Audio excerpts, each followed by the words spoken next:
Amazing grace, how sweet the sound that saved a wretch like me. I once was lost, but now am found, was blind, but now I see. This is probably the most famous hymn in the world. It's a song about the power of forgiveness and transformation. It's inspired billions of people from many religious backgrounds and even no religion at all. But this song also has a troubling history. The lyrics to Amazing Grace were written as a response to the horrors of the transatlantic slave trade. And they're connected to mass incarceration in the United States today. The author of Amazing Grace was a man named John Newton. Newton spent the first part of his life working as a sailor on English slave trading ships. During one of his many human trafficking voyages in the year 1748, Newton had a conversion experience. He rededicated himself to his Christian faith. Now, you might think that becoming devoutly religious meant that Newton would stop working as a slave trader. But particularly in those days, it was not true. Newton kept working as a slave trader for 6 more years, and only stopped because he got too sick to keep sailing. Years later, Newton would get ordained as a priest in the Church of England. Over time, he came to privately regret what he had done as a slave trader and wrote this poem, Amazing Grace. But it wasn't until the year 1788 that Newton finally publicly spoke out for the first time against the slave trade. He would spend the rest of his life as a vocal abolitionist, working in the church and in the halls of Parliament to advocate for the abolition of the slave trade throughout the British Empire. That effort was successful in the year 1807. For 40 years, though, Newton's religious convictions and his active participation in the slave trade sat quietly alongside each other. He once was blind to the humanity of the enslaved, but then he could see that they were people just like him, and that changed everything. We face a similar moral crisis when it comes to mass incarceration. According to PRRI and Pew Research in recent polls, about 67% of Americans identify their religion as some kind of Christianity. That's 2/3 of the American population, at least, who believe in amazing grace. That number's even higher for politicians and lawmakers. You're laughing, but it's true. But at the same time, the American criminal legal system captures, imprisons, and abuses people at a staggering rate. Mass incarceration basically refers to the fact, that the United States is the worldwide leader in prison population. About 2 million Americans are behind bars right now. And we accept this as a society because we largely view criminals as less than, undeserving of equal rights and treatment because of what they've done. We often think criminals are unworthy of grace. I believe that the goal of the criminal legal system ought to be grace and reconciliation with the wider community. But that's only possible if we really believe that criminals are still people. People with inherent dignity and worth. Nobody deserves to be treated like their life doesn't matter. In the words of author-lawyer Brian Stevenson, each of us is more than the worst thing we've ever done. People of goodwill should be able to agree that we all need amazing grace. This problem is personal to me. I am a descendant of Spanish Catholic conquistadores, indigenous Quechua and Taino peoples, and West Africans who were enslaved in Latin America. I am the pastor of a majority Black congregation here in Savannah, and our denomination, the Episcopal Church, is the American version of John Newton's Church of England. The legacy of conquest, colonialism, and enslavement flows through my veins and impacts my everyday life. I have family members, friends, and loved ones, parishioners, who have been arrested, harassed by police, and been convicted of crimes. And the system that chews them up and spits them out was built almost entirely by Christian people.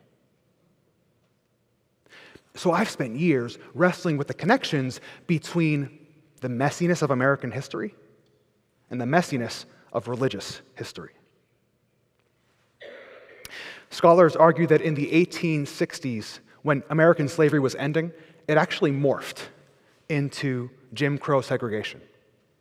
And then in the 1960s, when Jim Crow ended, that morphed into mass incarceration. The cruelty we inflict upon criminals today is descended from and connected with the cruelty of chattel slavery. That's why American incarceration is still racist. And by racist, I mean that regardless of anyone's intent, there are visible racial disparities throughout the system. In addition to a lot of white people, more than you think, we disproportionately lock up Black, Indigenous, and Hispanic people. Convicts of color receive harsher sentences on average than white people convicted of the same crime. And regardless of race, incarceration is cruel. If you or someone you love has ever been to jail or prison, you know the conditions inside are deplorable. Convicts face abuse, neglect, economic exploitation, forced labor, and torture. For heinous crimes, most states, including Georgia, will execute criminals. But perhaps worst of all, incarceration is ineffective. The U.S. Department of Justice admits that harsher sentences don't deter or prevent crime. For all the pain and suffering they cause, prisons don't rehabilitate people and get them ready to live a life on the outside. Time in prison can even lead to people committing crimes again and winding up right back behind bars. The way we treat criminals in this country is not compassionate, and it is not solving the real public safety concerns that people care about. Despite all these facts, Christian clergy, community leaders, politicians, and lobbyists have been among the leading voices in favor of tough on-crime policies. In the 1970s and 80s, politicians and community leaders on the right were working on supporting the war on drugs. In the 1990s, politicians and community leaders, religious leaders on the left, were working on supporting the 1994 crime bill. In both cases, they endorsed police militarization, broken windows tactics, and mandatory minimum sentences. All those policies worked together to help the prison population increase by 500% since 1970. Regardless of political affiliation, religious leaders, Christian people have long agreed that punishment is the best way to respond to crime. But this system of punishment, this mass incarceration, is not built on amazing grace. Christians say that we will forgive those who trespass against us, not lock them up and throw away the key. We say we will love our neighbors as ourselves and treat others the way we want to be treated. But who wants to be imprisoned and lose their freedom? People of all faiths teach their children that two wrongs don't make a right. But do we really apply that rule to our social structures? Instead, we act like the only way to achieve justice is through violent retribution. Mass incarceration is more than a political, social, or economic problem. Mass incarceration is a moral problem and a religious problem. We don't treat criminals like they are full, equal human beings. But the way things are is not the way they have to be. There are many organizations around the country working on alternatives to incarceration through restorative and transformative justice practices. One example is Common Justice in New York City. They work with people who have been convicted of violent crimes like assault and robbery. And unlike most of the system, they center victims in their work. They use counseling and mediation to help victims heal from the trauma of having experienced crime, while also helping offenders be held accountable for what they've done without the dehumanizing experience of incarceration. Then they work with communities at large to address root causes of crime, like poverty, access to health care, and education. The Mediation Center of the Coastal Empire does some similar work right here in Savannah. These organizations show us that another, more gracious way is possible. We don't have to lock people up to be safe. We don't have to continue the great injustices and inequities of mass incarceration. Remember, John Newton spent most of his life as an enslaver and human trafficker. But he apologized, he changed, and he worked to end the system he had once participated in. Likewise, American Christians must admit how we have been complicit in creating mass incarceration. Apologize and change. We can work to right these wrongs and dismantle the violent and oppressive system that exists. We can rehumanize the accused and convicted. We can work together with people of all faiths to treat criminals like they are our siblings, like they are people who just need some amazing grace. And if we do that and get a little creative, we can transform the criminal legal system for good.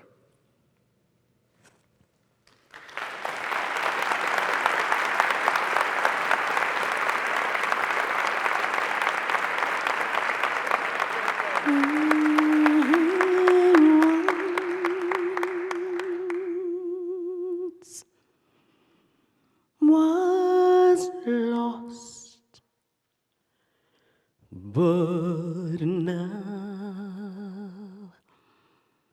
I'm found. Was blind, but now I see.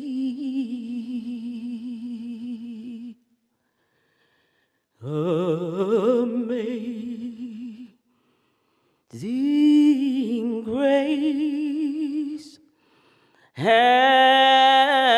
sweet the sound that saved a wretch like me.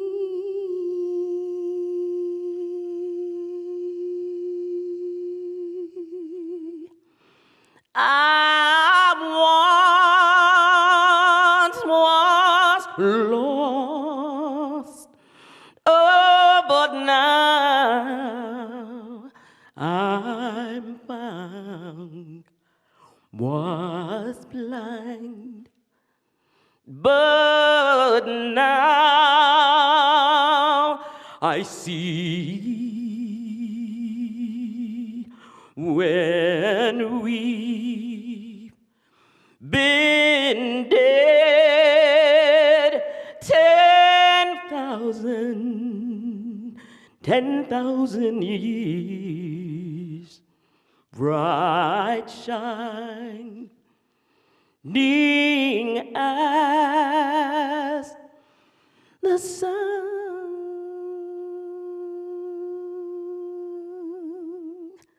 We've no less days to sing my God's praise than when we first begun. 'Cause I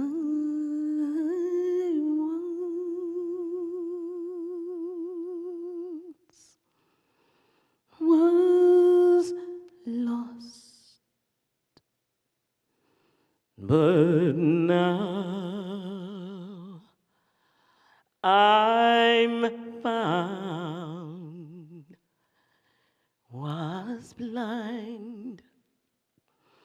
but now